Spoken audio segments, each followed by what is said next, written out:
बड़ी ही marvellous testimony है।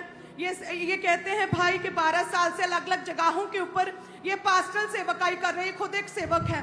तो ये 25 में कहते हैं इस भाई को एक रोग हुआ, हल्का सा पैर के ऊपर कहते दाना निकला छोटा सा, और जस्ट मुझे ऐसे ही लगा कि स्मॉल पिंपल हुआ है, लेकिन कहते धीरे धीरे टांगों पर और कमर पर, बाजुओं, पीठ पर, पूरी बॉडी पर कहते वो स्किन की बीमारी फैलने लगी। ओके, इस रोग को क्या बोलते हैं मेडिकली?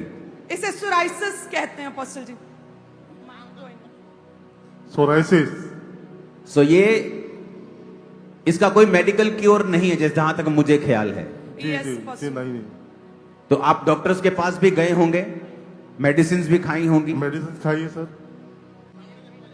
और अपोस्टल जी बहुत ही दयनीय क्रिटिकल कंडीशन में ये चर्च में आए थे अपोस्टल जी, बहुत ही क्रिटिकल कंडीशन में थे, क्योंकि डॉक्टर्स ने कहा था कि आपको एक ऐसी बीमारी है जिसका कोई भी क्योर नहीं है दुनिया में, इसका कोई भी इलाज नहीं है। कहते जब सुबह उठते थे तो इनकी स्किन पूरी छटती थी, और कहते खुद उठकर इकट्ठा करते थे, इतनी स्मेल आती थी, अपने आप से घिन आने और लगी। आप एक पास्टर हैं जी, और पास्टर होने के बावजूद आप इस परीक्षा में गए।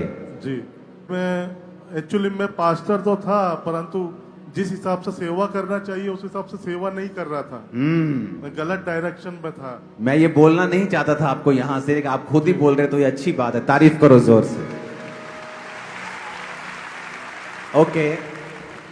सो फिर उसके बाद मैंने रिपेंडेंस किया, और मैं 26 फरवरी 2026 को जो गुरुवार की प्रार्थना है, आपने बोला कि रिसीव कीजिए अपनी चंगाई को, तो मैंने पूर्ण तरह रिसीव किया। आपकी लाइफ का बिगेस्ट मिरेकल रिपेंटेंस से शुरू होता है, तौबा से हमेशा शुरू होता है। और आप दिखाएं अपनी टांगों को।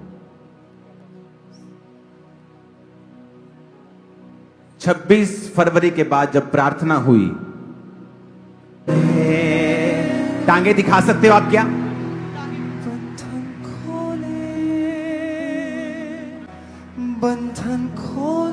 26 फरवरी इन्होंने प्रेयर को रिसीव किया, और आज ये क्लीन होकर खुदा के घर में खड़े हैं।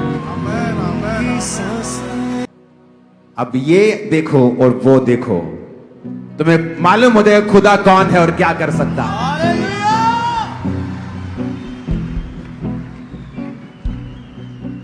वो जो बोले बंधन खोल